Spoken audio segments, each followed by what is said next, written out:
Assalamualaikum warahmatullahi wabarakatuh. Saya lanjutkan materi selanjutnya tentang peran dan kedudukan tripusat pendidikan. Jadi kita akan membahas tentang peran dan kedudukan tripusat pendidikan. Sebelum itu tentunya kita bahas dulu terkait apa itu tripusat pendidikan ya. Tri itu tiga, pusat pendidikan berarti tiga hal yang menjadi pusat dalam pendidikan. Apa itu? Tripusat pendidikan itu meliputi tiga hal, yaitu adalah sekolah, ya. Bentar, ini saya nyalakan pen. Kemudian keluarga dan masyarakat. Nah, tiga hal ini disebut dengan tripusat pendidikan. Apa peran dan kedudukan tiga hal ini? Nah, di sini ada bagian yang menggambarkan bahwasanya dulu kita pernah membahas tentang pendidikannya. Jadi pendidikan itu berarti mencakup tiga aspek, yaitu transfer of knowledge, value, and skill, yaitu tentang transfer tentang pengetahuan, ya, transfer tentang pengetahuan, kemudian transfer tentang jati diri atau pribadi atau nilai, dan transfer tentang keterampilan.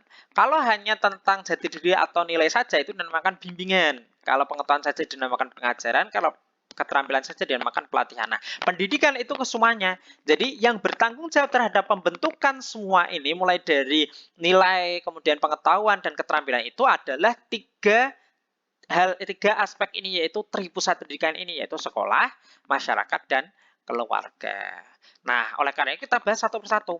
Keluarga. Keluarga itu apa sih? Nah, keluarga itu adalah suatu kelompok sosial kecil yang terdiri dari ayah, ibu, dan anak. Atau juga bisa ditambahkan dengan nenek, kakek yang memang tinggal satu rumah. Itu dinamakan keluarga. Peran keluarga itu adalah penguasaan diri, penanaman nilai-nilai dan peranan sosial lain yang menjadi dasar pembentukan terhadap anak. Karena kita tahu bahwasanya keluarga itu adalah tempat pendidikan pertama dan utama bagi anak. Sehingga pembentukan dasar-dasar pribadi atau nilai-nilai dasar itu memang harus ditanamkan di dalam keluarga. Kalau di dalam keluarga tidak ditanamkan sejak dini tentang aspek-aspek dasar-dasar pribadi itu, maka ketika anak masuk dalam sekolah, ya, karena ini fase pertama ya, pertama dan paling utama itu di keluarga, maka akan kesulitan di dalam pengembangannya di sekolah. Jadi keluarga ini sangat penting sekali untuk menanamkan dasar-dasar kepribadian yang paling dasar atau yang paling utama. Itu di keluarga. Kemudian yang kedua adalah sekolah.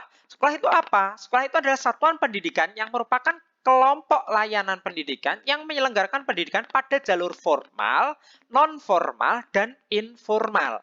Menjadi orang tua kedua penanaman budi pekerti dan kebiasaan-kebiasaan, memberikan penanaman, kecakapan yang dan bekal hidup di masyarakat yang sukar didapat di keluarga. Jadi apa yang tidak bisa didapatkan di keluarga itu bisa didapatkan di sekolah, dan tentunya sekolah ini melanjutkan apa yang dibiasakan atau ditanamkan dalam kepribadian di keluarga. Sehingga sekolah ini menjadi rumah kedua bagi anak. Ketika di rumah tidak ditanamkan apapun, maka ketika anak masuk sekolah akan kesulitan. Begitu pula ketika di rumah ditanamkan hal yang kurang baik, sehingga di sekolah ditanamkan hal yang baik, akan bertolak belakang. Apalagi kalau di rumah ditanamkan hal yang baik dan di sekolah ditanamkan hal yang tidak baik, maka anak juga akan bertolak belakang. Maka harus sinkron, harus match antara keluarga dan sekolah. Yang selanjutnya adalah masyarakat. Nah, masyarakat itu apa? Dari kelompok-kelompok kecil mulai dari RT, RW, dusun, desa, kecamatan, kabupaten, dan seterusnya itu dinamakan masyarakat. Yang fungsinya apa? Memberikan pengaruh budaya dan nilai, pengembangan pergaulan, dan pembuktian pendidikan keluarga dan sekolah. Masyarakat itu ibaratnya adalah laboratoriumnya. Nah, anak itu mendapatkan teori dari keluarga dan sekolah, maka akan dipraktekkan di masyarakat. Apa nilai-nilai yang ia dapatkan di keluarga, di sekolah, maka akan diterapkan di masyarakat. Bagaimana cara menolong? Misalnya di keluarga diajarkan bahwasannya mencuri itu, bukan mencuri, berbohong itu tidak baik. Di sekolah juga ditanamkan berbohong itu berdosa. Tapi di masyarakat banyak orang yang berbohong. Maka anak akan menjadi tidak terbentuk secara sempurna kepribadiannya. Di keluarga diajarkan bahwasanya berjudi itu haram.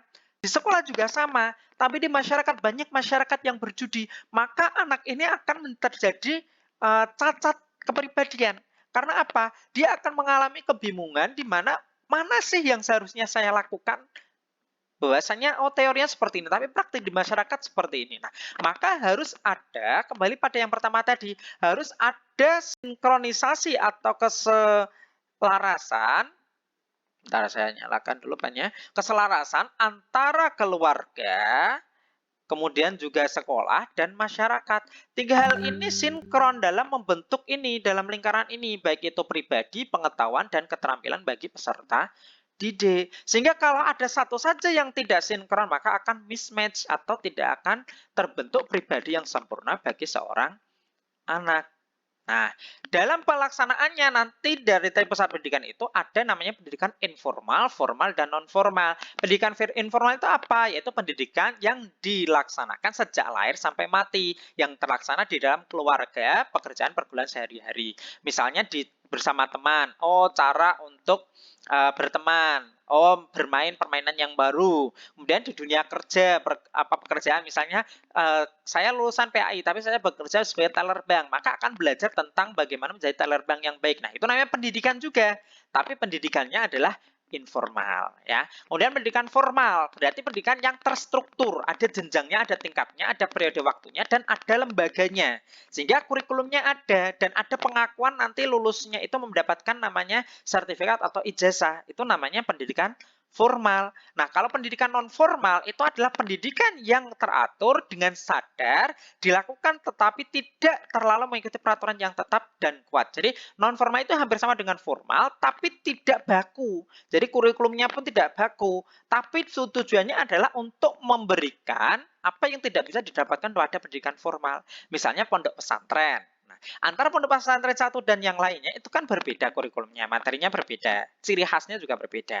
Nah, itu namanya pendidikan non formal. Jadi kurikulumnya pun berbeda, tapi mengajarkan apa yang tidak bisa didapatkan di pendidikan formal. Tempat kursus, BLK dan lain sebagainya. Nah, itu adalah yang dinamakan dengan peran pusat pendidikan yang antara keluarga, sekolah, dan masyarakat itu harus sinkron dan pendidikannya atau dinamakan jalur pendidikannya didapatkan dari pendidikan formal, informal, dan non formal. Kiranya itu saja untuk materi ini ya. Nanti pembahasannya lebih detail di sistem pendidikan nasional itu ada jenjang, jalur ya dan lain sebagainya tentang pendidikan juga.